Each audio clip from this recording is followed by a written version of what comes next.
En agosto de 1998, una pequeña ciudad del interior de Minas Gerais, Brasil, quedó marcada por un caso que, hasta el día de hoy, divide opiniones entre habitantes, autoridades y estudiosos. Un niño de apenas 8 años desapareció en un denso bosque y reapareció 2 días después, hablando un idioma que nadie jamás consiguió identificar. El caso se conoció como el Niño del Bosque de Piedra, nombre que le dio la prensa local de la época. Pero lo que parecía ser solo otra desaparición infantil se transformó en uno de los relatos más misteriosos y bien documentados de la década. Hoy vamos a reconstruir este caso basándonos en testimonios, recortes de periódico y una grabación inédita encontrada recientemente.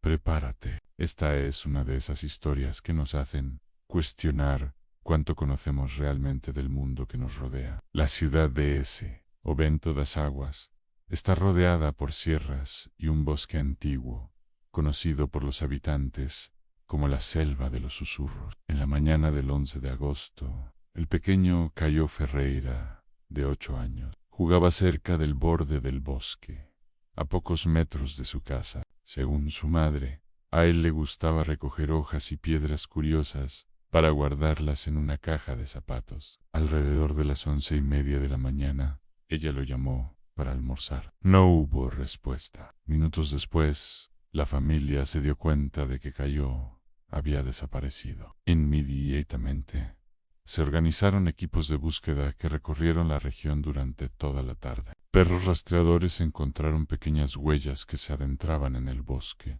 pero las marcas se detenían de repente, sin señales de lucha ni de caída. Simplemente desaparecían. La lluvia de esa noche complicó aún más las búsquedas. Habitantes y voluntarios pasaron horas llamando el nombre del niño, pero no obtuvieron éxito alguno. La desaparición de Caio continuó hasta el segundo día. Algunos residentes afirman haber escuchado, al atardecer, un sonido distante, algo entre un canto y un llamado, que provenía desde el interior del bosque. Pero nadie pudo identificar de dónde venía exactamente. La angustia crecía con cada hora que pasaba. En la mañana del tercer día, ocurrió algo completamente inesperado. Alrededor de las 6:20 de la mañana, un camionero que transitaba por la carretera de tierra que conecta ese Ovento con la ciudad vecina de Itajubá, vio a un niño caminando solo, descalzo, en medio del camino. Era Caio, según el conductor. El niño estaba limpio, sin heridas visibles, y vestía la misma ropa con la que había desaparecido. Pero había algo diferente en él. No respondía cuando lo llamaban por su nombre. No parecía reconocer a nadie, y hablaba. Las primeras palabras registradas fueron descritas como una mezcla de sonidos guturales y sílabas alargadas, como si estuviera cantando cada frase en un tono grave. Cuando le preguntaron dónde había estado, respondió algo parecido a Narubele, Santore Balima. Nadie podía entender lo que decía. La policía lo llevó a un hospital de la región, donde los médicos constataron que Caio estaba físicamente bien, pero emocionalmente distante, como si estuviera en un trance. El caso llamó rápidamente la atención de la prensa local. Profesores de lingüística e incluso miembros de la Universidad Federal de Minas fueron contactados para analizar el idioma que Caio estaba hablando. Las grabaciones realizadas por los investigadores mostraron un patrón curioso.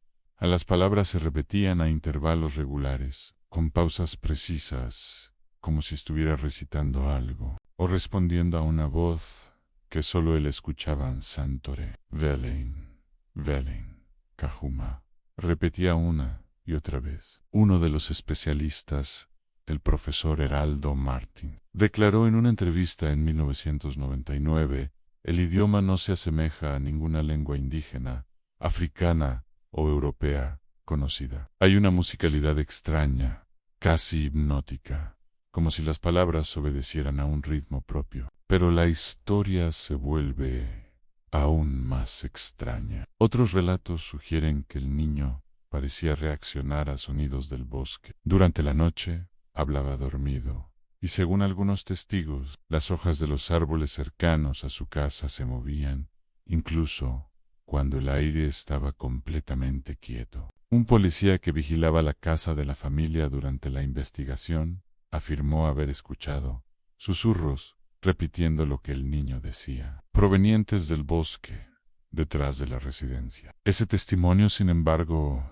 nunca fue incluido oficialmente en el proceso judicial. En enero de 1999, apenas 5 meses después del incidente, la familia Ferreira se mudó repentinamente al sur del país. Ningún vecino supo decir a dónde fueron. Se desvanecieron tan misteriosamente como el idioma que hablaba su hijo. El caso fue archivado por falta de pruebas y, poco a poco, fue olvidado por la mayoría. Pero en 2024, más de 25 años después, durante la digitalización de archivos antiguos de la comisaría local, se encontró una cinta de cassette. En ella había una grabación de 23 segundos, La Voz de Cuyo, registrada en 1998 dentro de la comisaría. El audio fue analizado por un grupo de investigadores independientes que divulgaron solo una parte del material. Según ellos, había algo profundamente extraño en la grabación en la voz del niño.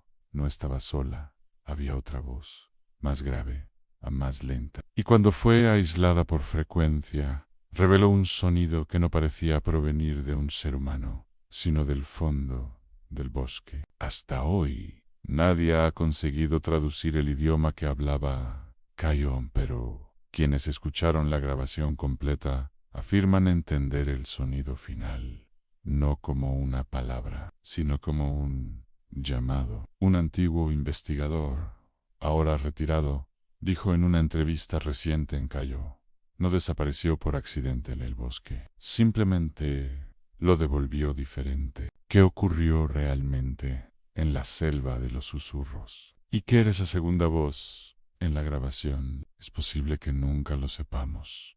Gracias por acompañarnos en este viaje al misterio. No olvides suscribirte para más historias como esta.